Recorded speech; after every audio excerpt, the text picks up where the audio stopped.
जनवरी 2025। एक महीना जो आमतौर पर नई शुरुआत से जुड़ा होता है, लॉस एंजल्स में एक विनाशकारी मोड़ ले लिया।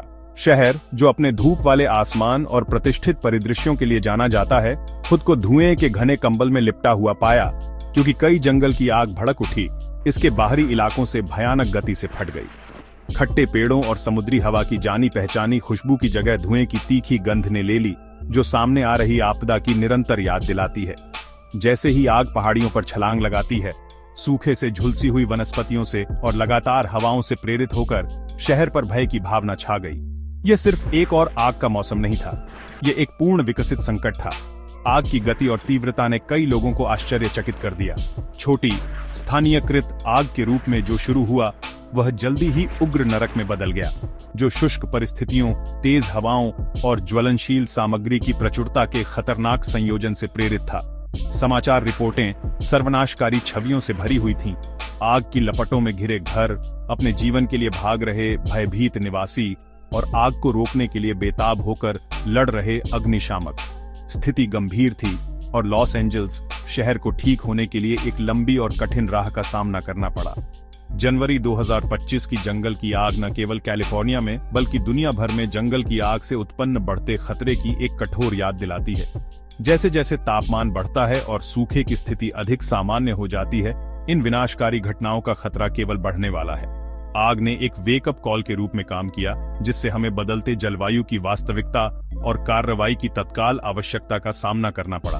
आग की लपटों द्वारा छोड़े गए निशान शारीरिक और भावनात्मक रूप से ठीक होने में वर्षों लगेंगे, लेकिन वे हमारे ग्रह और एक दूसरे की रक्षा के लिए हमारी सामूहिक जिम्मेदारी की एक शक्तिशाली याद दिलाते हैं।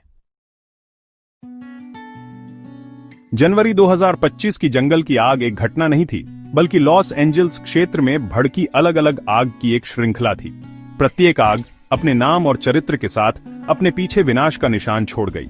आपदा के पूर्ण दायरे को समझने के लिए प्रभावित विशिष्ट क्षेत्रों को समझना महत्वपूर्ण है। सबसे विनाशकारी में से एक पलिसदेस फायर थी, जिसने प्रशांत पलिसदेस के समृद्ध पड़ोस को चीर दिया, जो अपने सेलिब्रिटी घरों और आश्चर्यजनक समुद्र के दृश्यों के लिए जाना जाता है। सूखी झाड़ियों से प्रेरित और तेज हवाओं से प्रेरित आग ने एकड़ जमीन को भस्म कर दिया, जिससे झुलसी हुई पहाड़ियां और सुलगते हुए खंडहर हो गए। आगे पूर्व में ईटन फायर सैन गैब्रियल पहाड़ों के माध्यम से भड़की, जिससे सिएरा माद्रे और पासाडेना के समुदायों को खतरा पैदा हो गया। अपने तेजी से प्रसार और अप्रत्याशित व्यवहार के लिए जानी जाने वाली इस आग ने हजारों लोगों को अपने घरों को खाली करने के लिए मजबूर कर दिया, क्योंकि अग्निशामक जान और माल की रक्षा के लिए अथक प्रयास कर रहे थे। ह्यूजेस फायर, जिसका नाम प्रतिष्ठित ह्यूजेस एयरक्राफ्ट प्लांट से निकटता के कारण रखा गया है, सांता सुझाना पहाड़ों के घास के मैदानों और घाटियों से होकर जल गया। यह क्षेत्र, जो पहले की आग से पहले ही झुलस चुका था, आग की लपटों के प्रति विशेष रूप से संवेदनशील था। आग ने बिजली लाइनों और संचार टावरों सहित महत्वपूर्ण बुनियादी ढांचे को खतरे में डाल दिया, जिससे अग्निशमन के प्रयास और जटिल हो गए। अंत में सेपुलवेडा फायर सैन फर्नांडो घाटी के केंद्र में एक विशाल हरे भरे स्थान सेपुलवेडा बेसिन मनोरंजन क्षेत्र से होकर जल गया। यह आग, हालांकि आकार में दूसरों की तुलना में छोटी थी, घनी आबादी वाली घाटी में वायु गुणवत्ता और मनोरंजन के अवसरों पर महत्वपूर्ण प्रभाव डालती थी।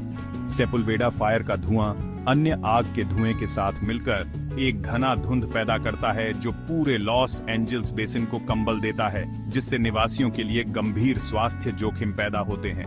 इनमें से प्रत्येक आग, हालांकि भौगोलिक रूप से अलग है, संकट की समग्र भावना में योगदान करती है और जंगल की आग के लिए लॉस एंजल्स क्षेत्र की भेद्यता को उजागर करती है।